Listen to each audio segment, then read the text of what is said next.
Hello, my name's Hannah Gibbons and I'm just going to run through this presentation, an introduction to arable field margins. I've been working on an arable plant project called Colour in the Margins for the past 3 years and have learnt a huge amount about arable plants, and I'm hopefully going to share some information with you now. Initially, it's good to ask the question, what does arable actually mean? And that's often a question that people ask me when I'm talking about my job. So arable land is land that's cultivated for the production of crops, or for the growing of crops. And in the UK we have a wide variety of arable crops, such as wheat, barley, maize, which are all examples of cereal crops, but we also grow other things such as vegetables and forage crops for livestock, such as the photo in the top right corner, which shows a photograph of forage beet. Interestingly, 70% of the UK is farmland, and not only this, but 25% of the UK actually comprises of arable land. So it's quite a large proportion of the land mass of the UK, so it's definitely worth taking note of and learning and understanding what this habitat or what this land use actually means and why it can be good for wildlife too.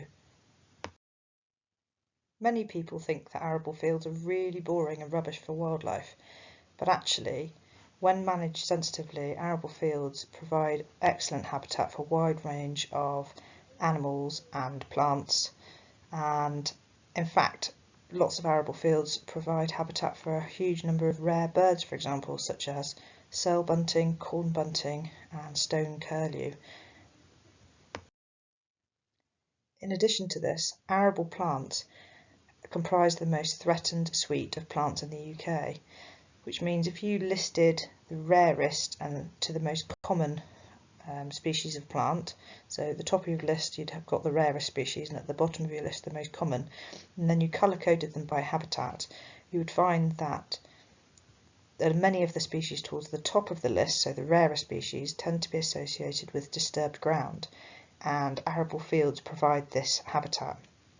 So very often you find very unusual and uncommon species in arable field margins. And for example, on the photo that I am showing on this slide, there's a rare species of fumitory, the species with white and purple dots towards the middle of the centre of the screen, and that's called Western Ramping Fumitory, which is endemic to Cornwall. So that's a prime example.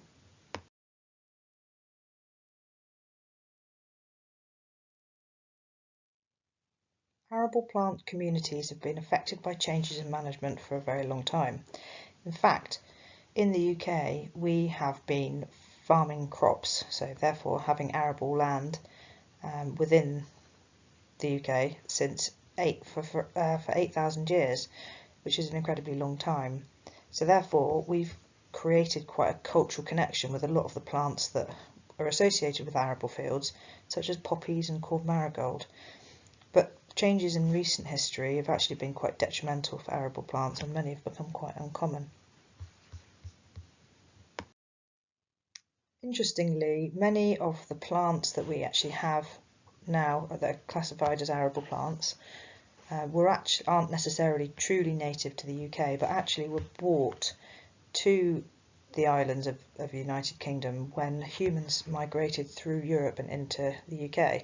And so they brought lots of plants with them. Some of these plants were brought accidentally, and so for example when people brought seeds with them to sow to grow crops, they brought the seeds of other species and therefore kind of were introducing weeds along with the crops they wanted. Other species which we have as arable plants now were actually brought to the UK because they were useful plants, such as fat hen. That species was a really useful plant and was actually grown as a crop, but nowadays it isn't necessarily a plant that people want, and they very often try to get rid of it. Due to this, many arable plants are on the northern fringe of their distribution in the UK. So actually they evolved in like the Mediterranean or Africa, and then as they've been brought to the UK by people, they're actually at the northern fringes of their worldwide distribution, which is quite interesting.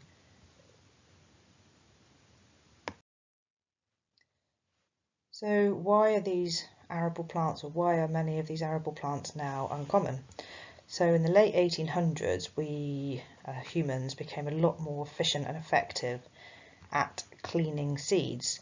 So when seeds were harvested, rather than just having lots of different seeds of different species, we were able to clean those seeds to make sure that the seeds we were going to grow and to provide crops the following year were just the seeds of the crop that we wanted to grow and not of other things. So corn cockle, the purple flower, and darnel are both examples of species that the abundance of these species was reduced significantly since the late 1800s due to this seed cleaning. Now, interestingly, in the 16th century, William Shakespeare actually described both of those species as very problematic weeds, so their abundance has been massively affected. Corn cockle is pretty much extinct in the UK. There's one site in Kent, which is a plant life reserve called Ranscombe Farm, at which it's thought that this particular species is native to, and also darnel, a grass, the photo bottom left, is pretty much endemic now. No, not endemic. Is pretty much no longer found in the UK. So that's two examples of species that have been reduced significantly due to seed cleaning.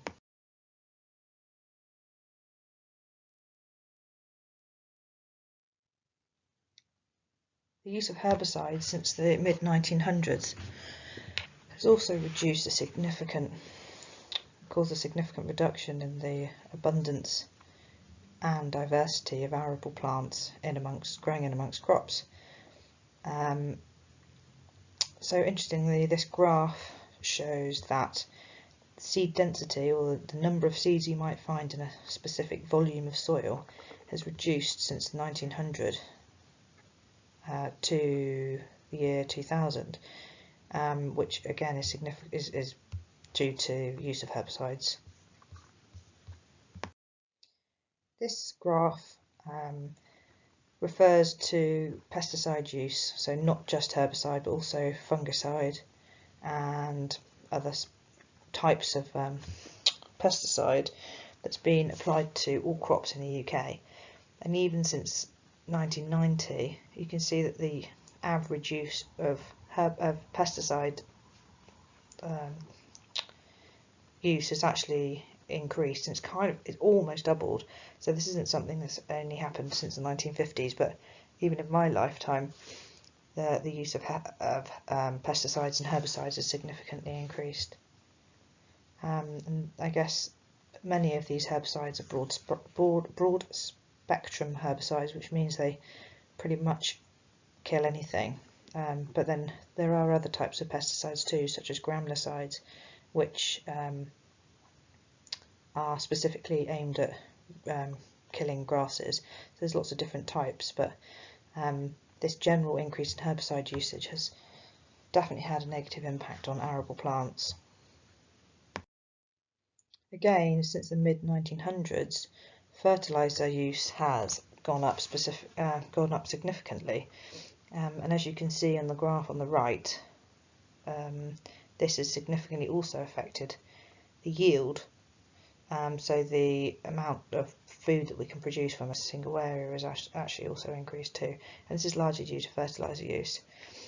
Fertilisers tend to increase the competitiveness of crops, and so they grow quicker and they grow larger. And we also have very competitive crop varieties too. And as many arable plants quite like open habitats, then they tend to get outcompeted in this kind of environment. So arable crops that are kind of grown very commercially tend to have fewer arable plants present within them. There are a range of other reasons as to why arable plants have reduced in abundance and diversity, and other agricultural changes in management over the last few decades. So generally speaking, there's been a move from spring sown crops to autumn or winter sown crops. This is significant, particularly as many arable plants tend to germinate or tend to favour germination at one or other time of year. So if your field supports lots of species that germinate in spring, then cultivating in autumn doesn't necessarily promote the growth of these species. In addition to this, autumn and winter cultivation tends to require the use of more herbicide applications too. So hand in hand, though that situation isn't good for a number of species. Field enlargement and removal of marginal habitat. So since the Second World War, farmers' fields have generally got larger, and that's not necessarily something that's promoted now, but after the war farmers were rewarded financially for removing hedgerows and making fields larger to obviously allow for the production of more food. And as arable plants tend to like that open habitat, that kind of marginal habitat, if you're removing lots of field boundaries, then you're reducing the niche, I suppose, the habitat that they like to grow in. So therefore, that reduces the abundance of these plants. Also, there's been a move from min-tillage, from ploughing to min-tillage, which I'll talk about in a minute. Also a move from mixed farming to pastoral farming, and an increase in maize and oilseed rape, which again often requires more herbicide applications.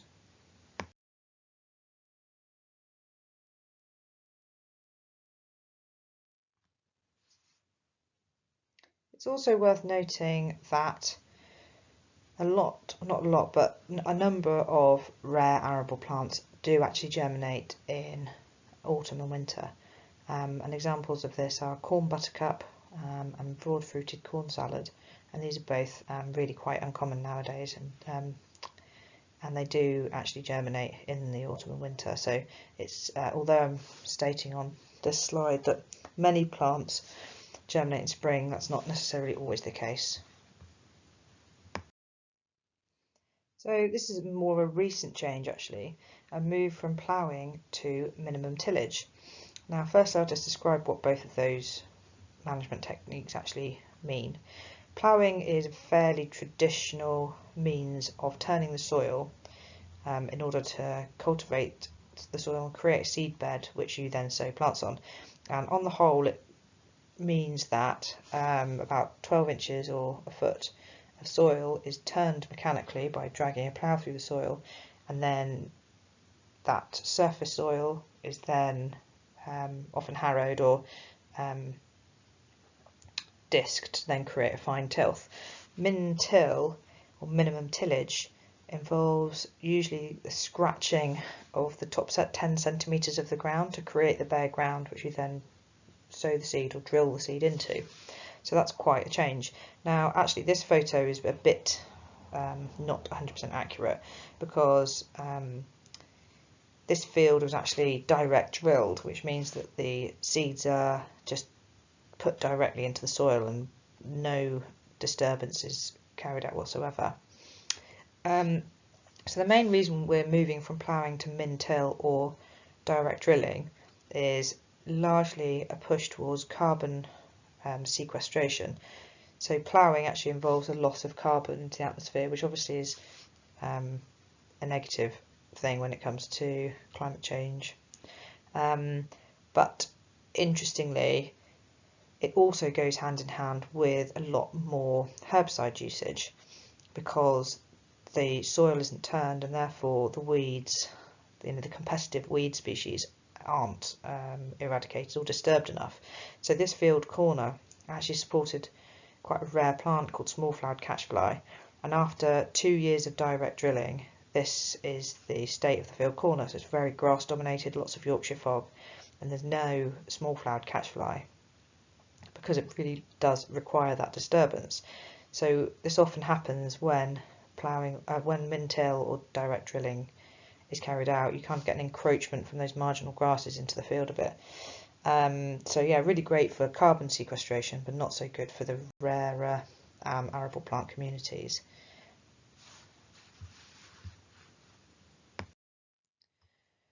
It's not exactly known for sure, and I think it's probably species dependent, but we don't know whether actually turning the soil is detrimental, or not turning the soil is actually detrimental to a number of species.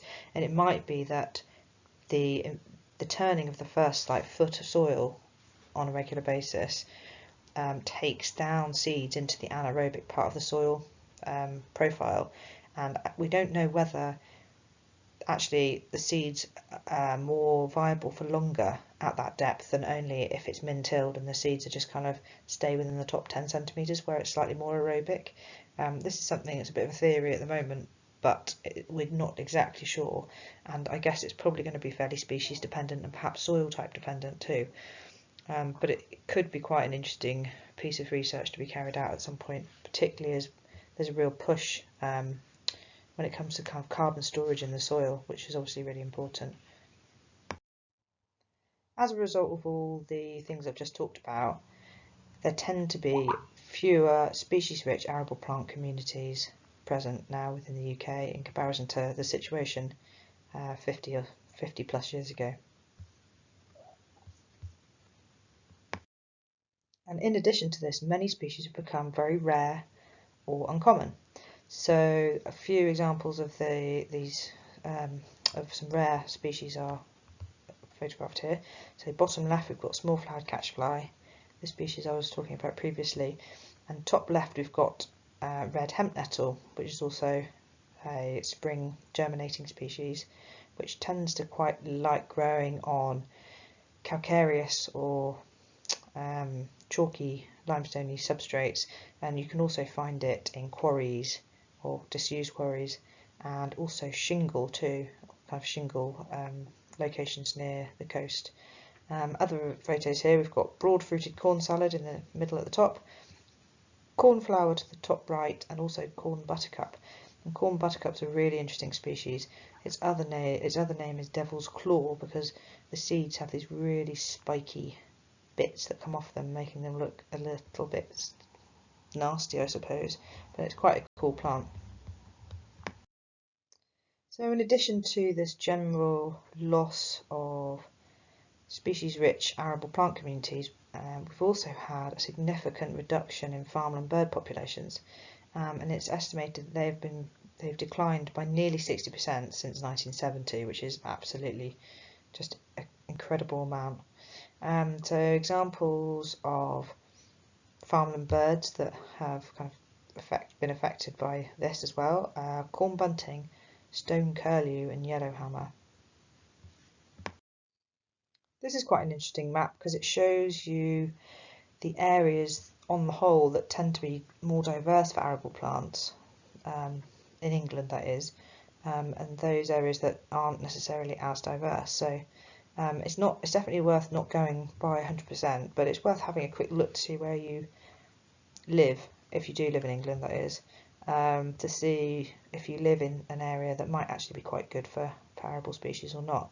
Though I've been working in South Devon for the last 3 years, and I've been working with farmers on some incredibly species rich plots, so even if you're in the yellow zone, it doesn't necessarily mean that you're not going to find some good species, but if you are in a red zone, it's certainly worth keeping your eyes peeled because you may well find something really interesting.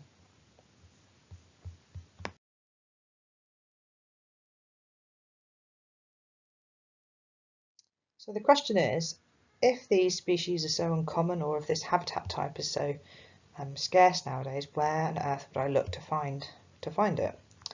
So firstly, one of the kind of great management techniques, I suppose, for arable plants is cultivated margins and plots. And this photograph shows a cultivated margin in South Devon, and in amongst all that yellow corn marigold and the red poppies, there's tens of thousands of broad fruited corn salad plants, which was really great.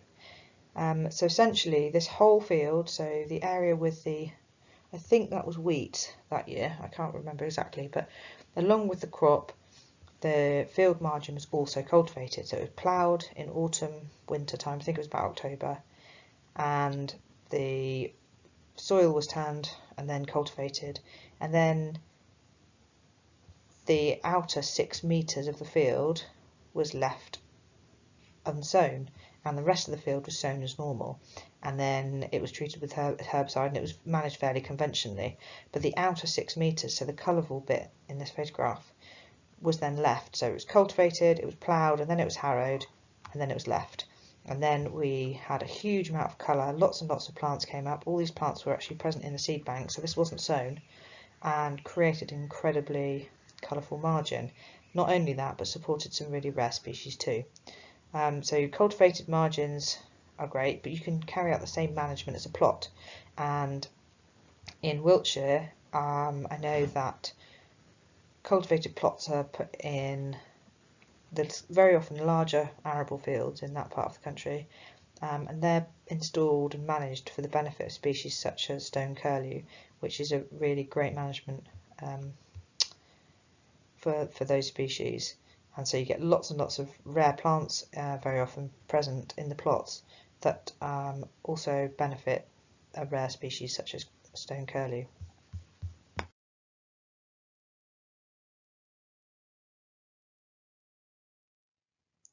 Low input arable crops also provide great habitat for arable plants.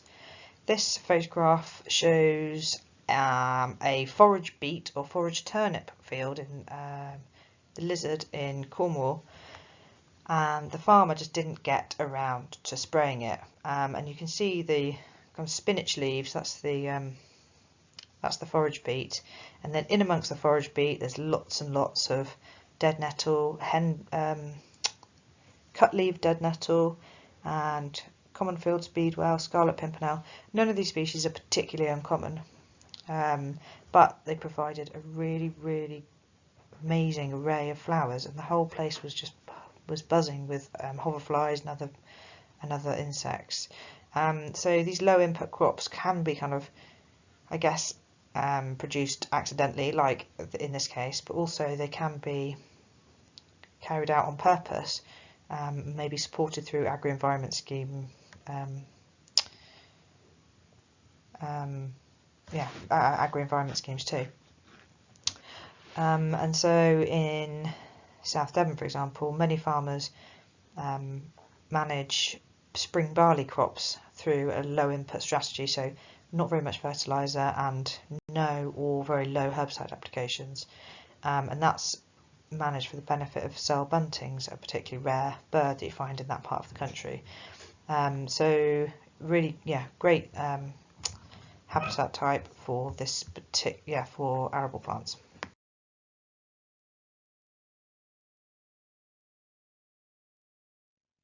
Organic crops tend to be really good for arable plants, particularly where those cultivated fields have been managed as arable for a long time.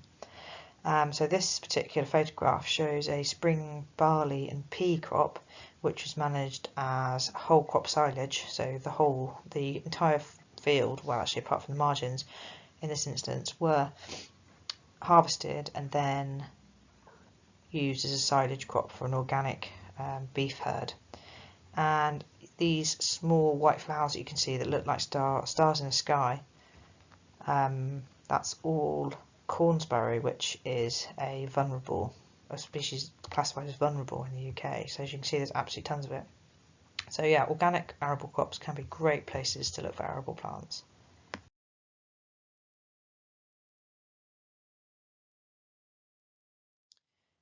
This photograph is an example of a cereal headland, and cereal headlands are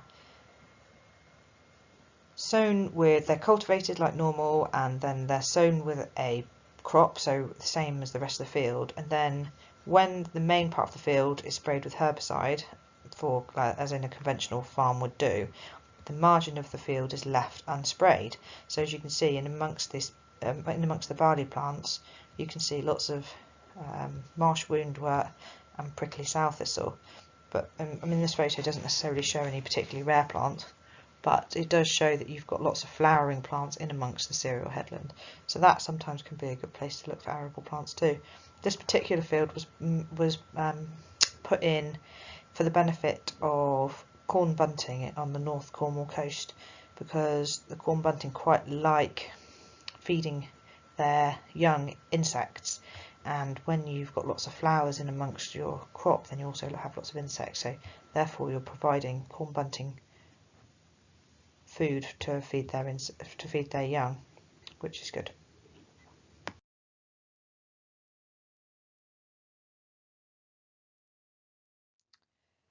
In a conventional farming system, however, field corners and field margins are the best place to look. So even if a field is just managed pretty standardly, very often the spray boom, so the herbicide spray boom, doesn't necessarily go right to the edge of the field, or very often misses the field corner. So these are the best places to look when you're just looking at a normal field. And this photo was actually taken in a maize field, in the corner of a maize field, and maize is notoriously not great for arable plants. However, this is a really nice species-rich community with western ramping fumitory, marsh woundwort, field madder. So field madder's got the tiny little pink star-like flowers. So it's a really nice mix of species in a very small space, which was really nice to see. And these species, as I said before, really like that open environment. So field corners are very open and sunny, and if they're not sprayed with herbicide, then you may well find some a nice little collection of species.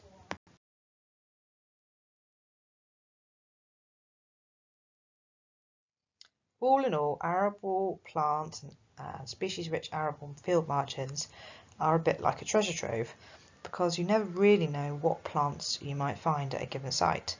So even if you visit the same site more than one year, the weather conditions actually might mean that you get a completely different set of species come up, and that also is the case with cultivation timing. So, even if a field is cultivated 1 month or a few weeks later than it was the year before, that might actually mean that you get a different array of species developing. Same happens for the cultivation depth. So if the plough goes down a little bit further or a little bit shallower from one year to the next, you might have a different composition of species growing.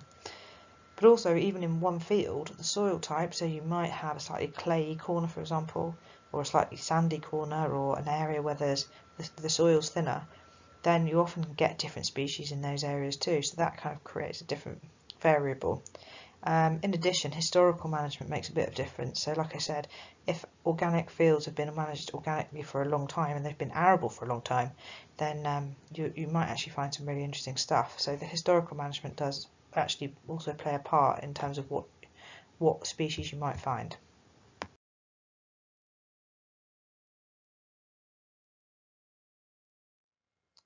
So now we just need to make this all relevant to you guys doing this survey.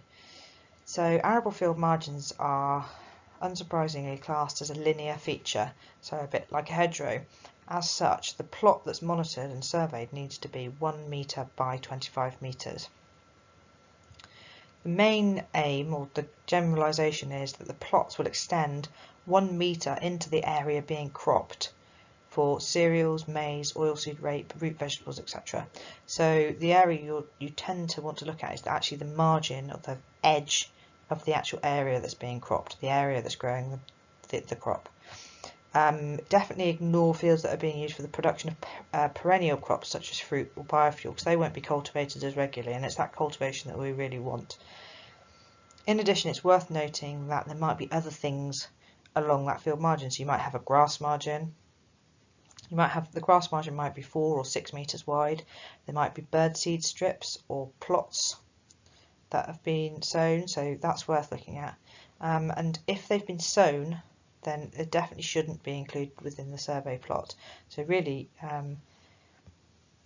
the only sown thing that you want to have present within your plot is the crop itself, nothing else. So no birdseed mixes or bumblebird mixes or wildflower mixes or whatever. So this diagram shows an example of a field. Has a hedgerow as the field boundary, and then inside from that there's a strip of wild pollinator crop that's been sown. It would probably be part of an agri-environment scheme or something, I would imagine. But you don't want to put your monitoring plot, your survey plot, within that sown section. You want to ignore that and head straight into the annual crop. This diagram shows that quite nicely. So the 1 metre by 25 metre area is kind of highlighted by this yellow dashed zone. So that's where you want to kind of be looking, just on the edge where this barley is growing. Now it's worth also noting, however, that I've been talking about cultivated margins, and cultivated margins aren't sown. They're just species that are present within the seed bank naturally, and they've just started to grow because the soil's been turned over. So if you have a cultivated margin, you could, in theory, actually monitor the vegetation within this margin. But to be honest with you, it's worth noting, or if you happen to chat to the farmer, then it's just finding out what management has been carried out at that given location. So if it is a cultivated margin, you could include that within your monitoring plot. But if it's been sown by something, then I would avoid it. If you're in any if you have any questions as to what might have happened there, you're not really sure, then if I were you, I'd just stick it directly into the crop edge, just as highlighted in this photograph, because it's a safe bet really, and you know that's kind of a sensible thing to do probably for this particular methodology. So the question is, where do I locate my monitoring plot?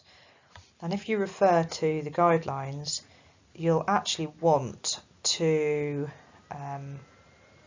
ideally start at a grid line, so that's either the outside or the internal grid lines, and head 25 metres into along the field margin from this point. This, however, might not be practical because the field boundaries or the fields that are arable might not allow this to happen. A second best option is to put your 25 metre by 1 metre monitoring plot so that it crosses a grid line. Obviously, the outer grid lines, it would want to not necessarily cross those, because then it goes into a different 1 kilometre grid square. But these central grid squares, if you cross the grid square with your plot, then that's fine. But if that doesn't work either, then you can self-select a grid square, and if that's the case, then check out I think it's called Protocol B or Protocol A in your guidance that's been sent out, because that can help you figure out somewhere else to put your monitoring plot if it doesn't necessarily cross a grid line. But that's the kind of order of preference. It's definitely worth taking a grid reference or measuring or striding out from a fixed point near where you've put your first survey plot, so that you can re-find it. And so because we're going to be adjacent hedgerows, that's quite easy for you to do. So it might be that you're, 10 metres or strides away from the gatepost, or you're next to a standard tree in a hedgerow, so stuff like that, just so you can really find that location accurately. I've been using What3Words recently. It's an app that you can download on your phone, and not only can you get an accurate location, which you can actually find that location again using the app. So it's really quite a useful means of finding where you are, but also re-finding that location. So that's quite a good app to use. Now it's also worth mentioning that arable field margins are very likely to have changes in management over the years, and that's because traditionally arable has actually been managed on rotation, which means that in a given field might change management over from 1 year to the next. So you might have a rotation of 1 year of potatoes, 2 years of spring barley, 1 year of winter wheat, and then grass for a couple of years, and then back round to potatoes again. So you have that rotation, so the management changes regularly over a period of time, and then it goes back to the beginning. And as such, you might come across a field that was arable 1 year, and then you come back to it and it's grass the next. Now don't fret if this happens, and just continue your survey, make a note of the management in your recording form, so that we can kind of use that data to see what happens over the long term. So keep going back to that site. I think I would probably, if the site moves to grass and then stays as grass for 5 years, that's the point where you might want to think about either refinding an arable field margin in your 1 kilometre grid square, or choosing a different habitat to monitor. After 5 years of being grass, it might not be that the field goes back to arable again, but on the whole, you're probably going to experience a rotation. So the idea is just to keep monitoring that same location, irrelevant of what happens on the management front, but don't be surprised if the crop or type or the management changes over time.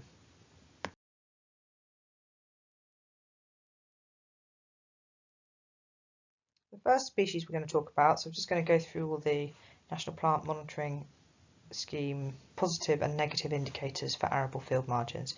The first species we're going to talk about is fool's parsley. Now this species is quite interesting because it's got very characteristic dangly bracteoles, and as you can see from where the yellow arrow is pointing, these bracteoles are quite obvious when the plant is in flower. The only species that you might get this confused with when it's not in flower is hemlock, but hemlock has a purpley spotty stem, so it's quite easy to tell them apart. And then when they're in flower, obviously the fool's parsley has the dangly bracteoles, which is a really nice key feature for you to look at. It's worth noting also that the leaves of fool's parsley are very shiny. I suppose hemlock is quite shiny too, so that's the similarity between those two. Scarlet Pimpernel is a really lovely plant. When you start looking closely to it, you'll really see its beauty. Interestingly, Scarlet Pimpernel actually has different colour variations, and you can see some of these colour variations in the photographs here. So we've got a red one, a blue one, and a lilac one. You also often get this kind of orangey red colour, which is quite a nice one. Scarlet Pimpernel has 5 petals and 5 sharply pointed sepals, and the flower and the seed pods are present on a long stalk, which you can't quite see from these photographs. Now, interestingly, so it has a blue colour variation, but it's really worth noting that blue pimpernel also exists. So on the face of it, they both look very, very similar. And blue pimpernel is actually quite uncommon. So if you're into your plants, it's certainly worth keeping your eyes peeled for blue pimpernels. And then if you want to tell the difference between the blue variant of Scarlet Pimpernel and Blue Pimpernel, you need to look at the hairs on the edge of the petals, which you can't actually see from these photographs because they're so small, because the number of cells that comprise those hairs is the feature that separates out the two species. So if you do find a Blue Pimpernel, it's probably worth taking a sample of at least one petal, and then if you've got any friends with a microscope, or if you're in contact with your local BSBI recorder, they might want to have a quick look just to see what species it comes out as, to see how many, by looking at the number of cells present within the hairs on the edge of the petal. So it's all very detailed and quite specific. So anyway, Scarlet Pimpernel is a positive indicator and a really nice species to look out for, and it's quite common too, so you're very likely to find it. Stinking chamomile is a plant that looks very similar to a daisy, so it's in the daisy family. Its key ID character, though, is a bit strange in that it smells a bit like sick, so that's quite unpleasant. When I first saw this species, I remember somebody telling me that it smells like sick, and when I first smelled it, I was like, oh, it's not too bad, but by the end of the day, it does really, yeah, it doesn't smell great. Now, along with that particular feature, there are other things to look at too. So there are scales. So if you took the yellow part of the flower head and you picked it apart, you would also notice that in amongst there you have these little scales, and for this species the scales are narrow, spear shaped, so they're quite well, they're present and they've got a nice thin shape. In addition to that, the seeds are quite warty, and they're warty in ridges. And actually, even when the flower isn't 100% ripened, or when the seeds are not 100% ripe, you still can see these warty features. So that's a good one. This is quite an uncommon species actually, and it's a positive indicator. Definitely worth keeping your eyes peeled for. On the face of it, scented mayweed looks very similar to stinking chamomile. It just looks like a big daisy essentially, but it is a bit different, and it smells nicely aromatic. And when you pick apart that central dome within the middle of the flower head, there are no scales present, so you don't have any of those nice pointy slender scales. In addition, the face of the seed is very different. It has 4 to 5 weak ribs on one face of the seed. In addition, the receptacle, so this yellow central part of the flower, is dome shaped, so it's quite it's got some height to it, and if you sliced it in the middle with a penknife, you'd find that it's actually hollow. So that's also something that's quite characteristic, as you'll see in a second, and quite interesting, as you'll see in a second, because it helps with identification for another species that looks the same. Now, scentless mayweed is very similar to scented mayweed. However, it doesn't really smell of much. I mean, it's ever so slightly aromatic, but not very strongly aromatic. They're very similar in that there's no scale present within the receptacle. However, the seed shape is very, very different. As you can see for these images, the seed has 3 strong ribs on one side, and also on the other side it has these 2 oil glands, which makes the seed look a little bit like a ghost or an owl or something. In addition, if you slice down the middle of the flower head, you'll see the receptacle, the yellowy bit, the central yellow bit is actually solid, so there's no hole in there. It's really worth bearing in mind though that sometimes you have like maggots or something eating their way through the middle of the flower, and in that case you might think, oh, it is a bit hollow. But so if you see a maggot, then maybe pick another one and just have a rip it apart and see if there's a hole or a hollow section or not. Now, these last 3 species I've just talked about could all be confused with additional species, so corn chamomile and Austrian chamomile, and the project that I work from, Colour in the Margins, which is part of the Back from the Brink programme, we have created some crib sheets, some identification crib sheets, and if you look on our website, which I'll show you a link to later, we have a daisies crib sheet which identifies the species I've just talked about and other things that look similar to them. So if you're interested in new species, have a look at our crib sheet. Shepherd's purse is in the cabbage family, and it is a species that's very commonly found in arable fields. It's another positive indicator. It's worth mentioning actually that the species with the red plus signs are positive indicators, and the species with the the species with the green cross sign are the positive indicators, and the species with the red minus sign are the negative indicators, as I'm talking through them. Now, interestingly, the fruits of shepherd's purse are really characteristic. They're like a triangular heart-shaped structure, and the leaves clasp the stem. And it's, again, a species you're very likely to find, so definitely worth keeping your eyes peeled for. Sticky mouse ear is very similar to common mouse ear, which is a species that you may well see in the grassland monitoring that you carry out. And sticky mouse ear, however, it's called sticky mouse ear because when you look up very closely, so if you have a hand lens and you have a look at it, the hairs have tiny little glandular tips to the end of them, which gives the plant an ever so sticky feel. And this is in contrast with common mouse ear, which has a normal, simple hair, so just like a kind of hair that you would imagine, just a little pokey bit. It's worth also noting that flowers are in tighter clusters for sticky mouse ear too, but both have they look fairly similar superficially in that the flowers look very similar. They both have notched white petals, for example, but the presence or absence of glandular hairs is the thing to look at for these species. So yeah, definitely worth taking your hand lenses out when you do your surveys. Small toad flax is a nice one, something I don't come across very often, and when I do find it, I only tend to find 1 or 2 plants. You don't really find it in great abundances, well, not where I've been anyway. So it's got a lovely pale purple toad flax flower, so it's a bit like a snapdragon, and the leaves are very narrow and they're very sticky, downy to touch, and that's because this particular species also has glandular tipped hairs like sticky mouse ear. In fact, when you look at the photograph, you can almost see that the hairs have something going on. They don't look standard. They look like they're a little bit broader towards the tip, which will be the sticky glandular tip to them. So yeah, this is a really lovely one. I can't exactly remember if the snapdragon flowers snap though. Some species do, and I'm just not sure if this one does or not.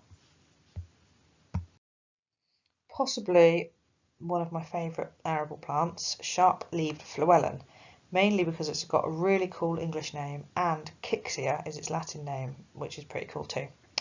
Now this is another species with a toad flax-like flower, and this does open and close when you squeeze its cheeks, which is quite cool.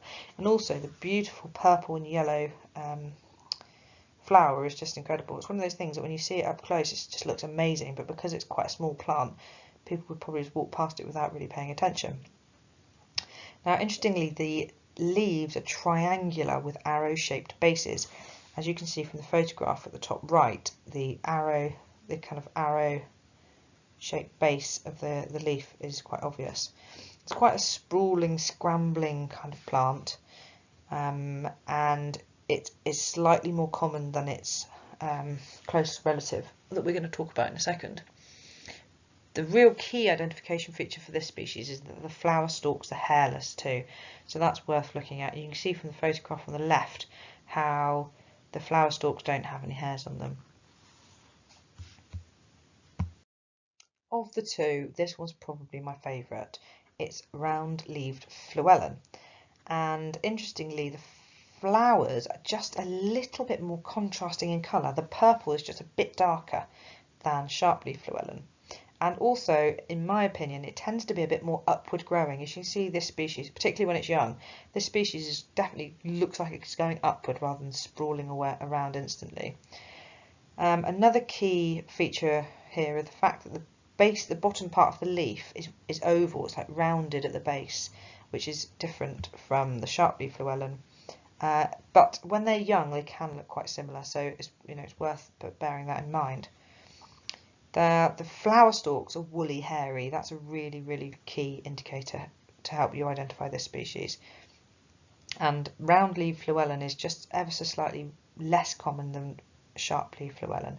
And when you get both on the same site, it's really quite nice to see. Fat hen is a species that I mentioned earlier, and it was brought to the UK because it was actually used as a crop, and you can eat it and you can make curries out of it and stuff. Though I wouldn't advocate people doing that, just in case you identify the wrong thing. Now, Chenopodiums are a bit similar to Oryx, and it's just worth highlighting the differences between the two. They're both very superficially similar.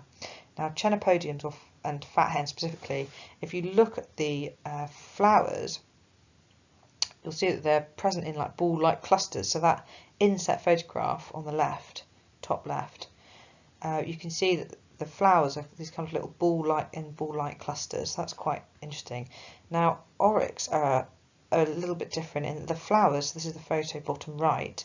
The Oryx have flowers with bracteoles, these kind of little pokey leaf-like appendages that you can see coming out in spiky different directions. So the flowers look very, very different from one species to another. So that's quite key. It's also worth noting because both fat hens and Oryx very often have this mealiness. So if you look at the leaves, they've got this kind of white dusting on them.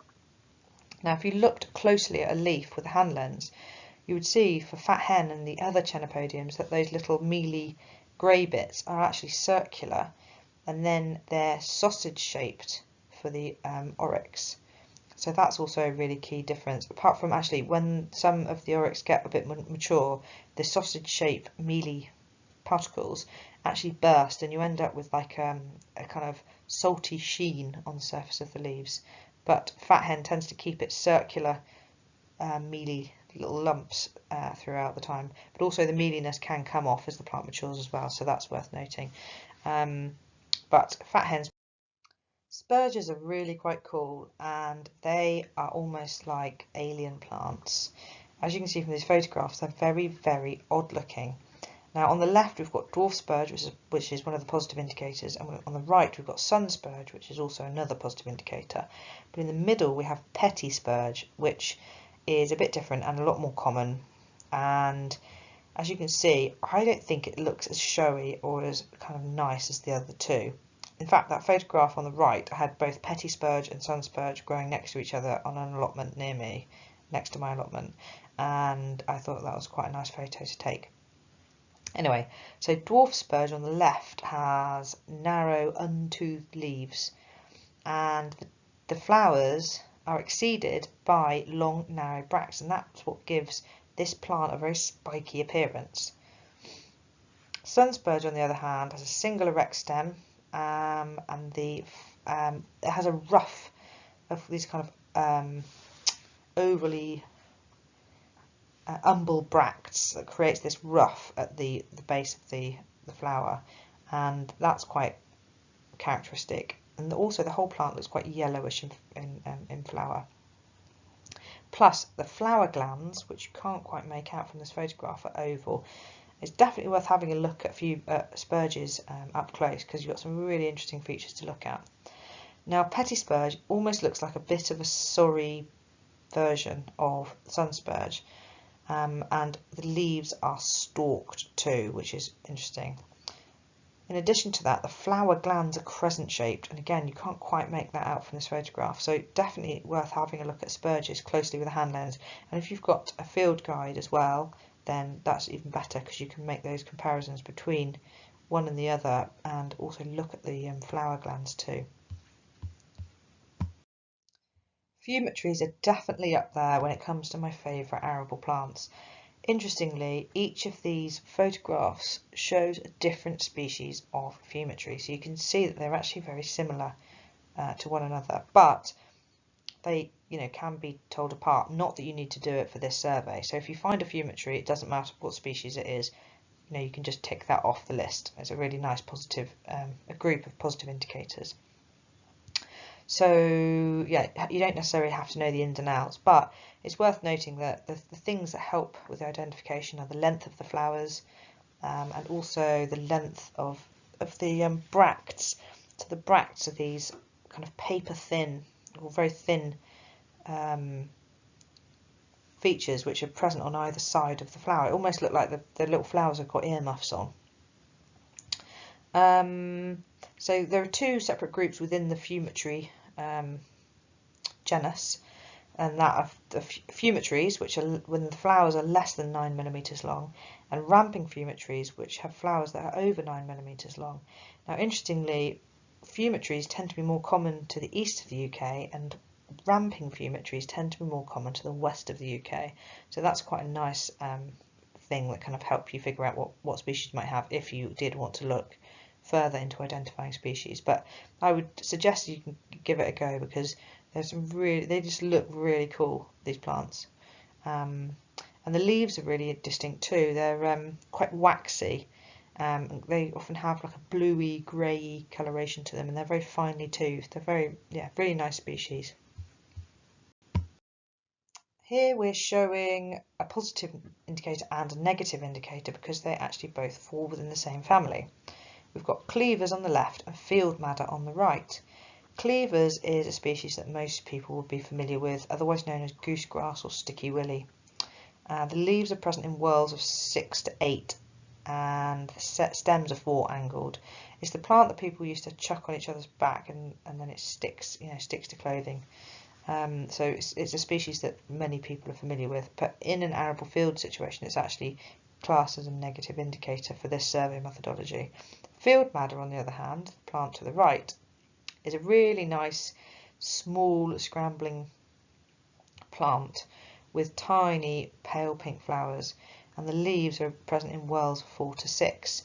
And again, the plant's got kind of prickly, the leaves have got prickly edges. So you might actually be able to attach that to clothing too, but it's quite a small plant, so it's not really something that's been done, as far as I'm aware anyway. So this is a really nice plant, and it's very commonly found in arable, well, not very commonly found in arable fields, because it's actually still classified as a rare arable plant, but it's a species that you'll find fairly commonly, at least in the southwest anyway, and it's a nice one to see. Again, really pretty when you look up close at the flowers. Corn marigold's an interesting species, a really bright yellow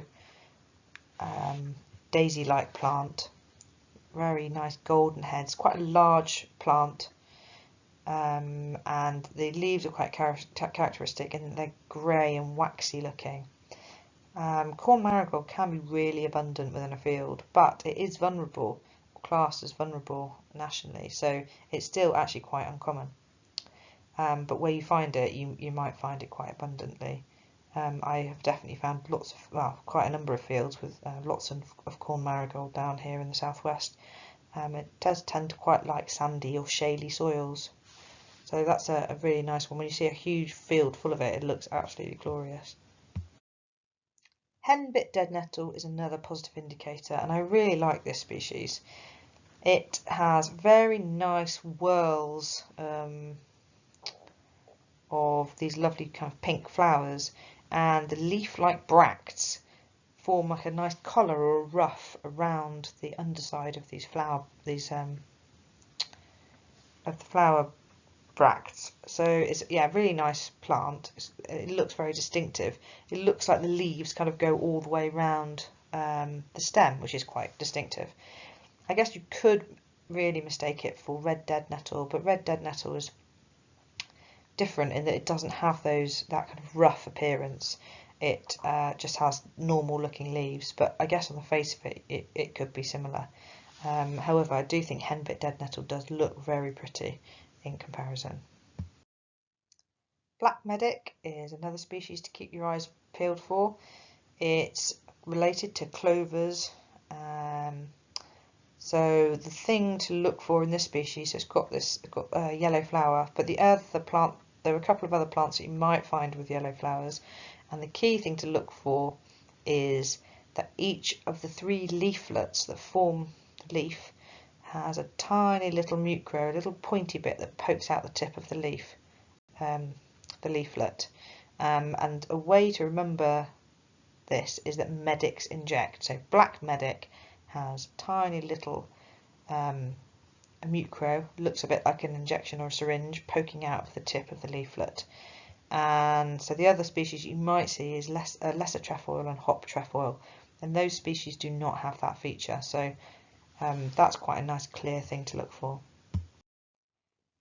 Pale Persicaria is very similar to a plant called redshank, and the main thing to look for this, I suppose, is that near the tip of the plant, just under the flower head, there is a presence of glandular tipped hairs on Pale Persicaria. The overall plant is kind of greyer and paler in colour, and the flower head is also this pale colour. So that's kind of, I guess, why it's called Pale Persicaria. But if the main thing to do is look to see if it's got these gland-tipped hairs or not. That can be the main kind of feature really to help you figure out what species it is. Another species to keep your eyes peeled for is wild mignonette. This species is very, very similar to a plant called weld. Now I've put photographs of both of these plants here. So weld is bottom right and wild mignonette is on the left. And as you can see, superficially they are very, very similar, though thankfully the leaves are very different. So unlike weld, the leaves of wild mignonette are divided into narrow lobes. So as you can see, the bottom photograph on the left, it shows the leaves of wild mignonette where the leaves are dissected into narrow lobes. Weld, on the other hand, has more of a simple leaf, just a fairly standard leaf. So that is a really good identification feature for these 2 species. White campion is a really nice species to find. It's not particularly uncommon, but it looks very showy and is quite glorious. It has a large white flower, which is about 2.5 to 3 centimetres across, and it has softly hairy stems and leaves. Now, white campion, interestingly, can hybridise with red campion, forming pink campion, as you imagine red and white equals pink. Now, this species could be potentially confused with smaller white flowered campions, such as small flowered catchfly and night flowering catchfly, but these have glandular hairs on all parts of the plant, and also they tend to be smaller plants and they have smaller flowers. Night flowering catchfly actually does flower at night, and in the daytime the petals close up, so that's quite a nice feature. And small flowered catchfly, the flowers are only about 1 centimetre across and the plant is a lot smaller, so it is actually very distinctive. White campion is from other white flowered campions. So all species of tear are actually positive indicators. So, however, in this instance, we're only really looking for hairy tear. But it's worth noting that slender tear and smooth tear also exist. Now, the main really good thing about this is that hairy tear has downy pods, and the other two species have hairless pods. So if you find the hairy pods, then you can correctly identify hairy tear. There are two species of pansy that you may well find in an arable field: field pansy and wild pansy. Field pansy is the positive indicator for this survey methodology, and it is slightly more common than wild pansy, which is fairly uncommon. Now, wild pansy's Latin name is Viola tricolor, and the tricolour meaning that you've got like a purple, an orange, and a yellow coloration to the flower. And generally speaking, field pansy tends to only have two colours. That photograph on the left shows the orange and the pale yellow. And one other thing that's really key is the fact that the petals are shorter than the sepals. As you can see on the photograph on the left, the sepals are really obvious, and the photo on the right, the sepals are not very obvious. You can't really see them very much.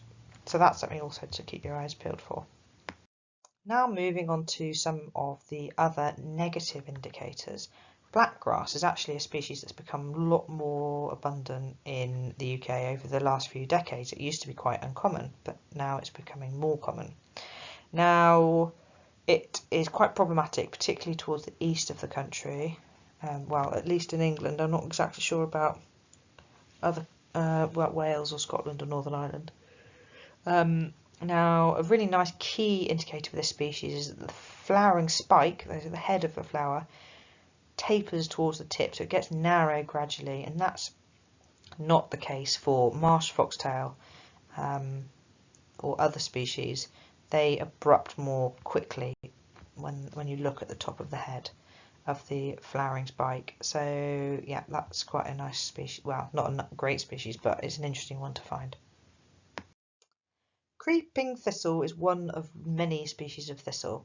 Now, the leaves are very spiny, so they're a species of thistle you wouldn't necessarily want to sit on. And I think they look a bit plasticky, and I think that's because the surface of the leaf is quite shiny. The stem is spineless and unwinged, and the flowers are pale pink, and they often are formed in these kind of open clusters. So this is quite different from spear thistle. Spear thistle has fewer, bigger, more purple flower heads, and the leaves of spear thistle are much more spiky looking. Like, you definitely wouldn't want to sit on spear thistle, for example. Perennial sow thistle, although it's a negative indicator, has got some really nice features. And the main feature for this species is the fact that it has yellow gland-tipped hairs, and these are specific, like really, really obvious just under the flower heads. And you can't quite make them out on this photo, but you can see that they've got hairs. You can't really make out the yellow colour quite so much, but they look really interesting. They look really cool when you look at them with a hand lens. The leaves are very shiny, and they're lobed with a few spines along the edges, and the base of the leaf has a round clasping base. Which again I can't really show you on these photographs. Smooth sow thistle is similar-ish to perennial sow thistle, but the leaves are not very spiky at all. In fact, you wouldn't really be too fussed just to squeeze one of those leaves in your hand. Now, spiny sow thistle is similar to smooth sow thistle, but again the leaves are more spiky. So once you start seeing these different species, you'll really notice the difference. But the base of the leaf is different too, in that spiny sow thistle has a pointed base. Sorry, spiny thistle has rounded bases, and smooth sow thistle has a pointy base, as in the bottom part of the leaf. Common nettle is a species that is a negative indicator for this survey methodology, and it's a species that everyone is familiar with. However, it's worth noting that there's another species called small nettle, which is very similar. And small nettle is actually quite a nice plant. It's fairly uncommon now in the UK. Small nettle is an annual, and it has a far nastier sting than common nettle. The leaves for small nettle are slightly more rounded in outline, and they're much more obviously toothed. Hopefully you can see that kind of difference that I've described in these two photographs, with annual nettle on the left and common nettle on the right.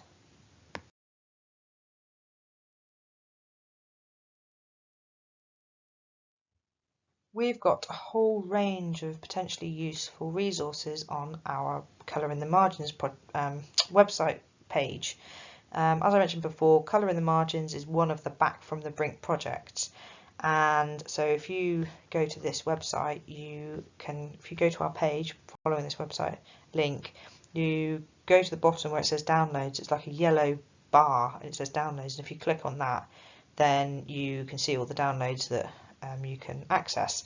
So we've got lots and lots of identification crib sheets. So for example, we've got daisies crib sheet, fumitories, cudweeds. We've also got a flower structure crib sheet, which might be really useful because it shows all the different flower types and what the different parts of those flowers are, so that you can see, what's the anther, what's the stamen, what's the petals, what are the bracts, and then you can so it really helps with identification because we show all the different types of flower head that you might see in an arable field. So there's lots and lots of resources there, which hopefully you'll find useful. This slide just shows you a couple of the resources. So on the right, for example, we've got the field pansy and wild pansy crib sheet, and it just helps you go through all the different parts and all the different elements that might help you identify these two species. So that's an example of the kind of layout of the crib sheets that I was just talking about on the previous slide. In addition to this, there's also a Rare Arable Flowers app that you can download for free. And there's lots of information about the rarer arable plants that you might find when doing these surveys. So this also might help you with your identification. It won't have all of the plants, however, that we've talked about. So it's worth bearing that in mind, but it could be a really useful resource when you're out and about doing your surveys. And if you really get into arable plants, or fancy treating yourself, then this book is a really good book. It's Arable Plants, a Field Guide by Phil Wilson and Miles King. It gives you loads and loads of background information about why arable plants are uncommon. It goes into far more detail than I've covered during this presentation. Also, and that's takes you back into history and kind of goes and then talks about modern farming practices and what's happened. Also gives you a really nice description of lots of rare arable plants and photographs and distribution maps and stuff. It's a really, really good book, and it's not too expensive either, so it's certainly worth investing if you want to get into arable plants in the future.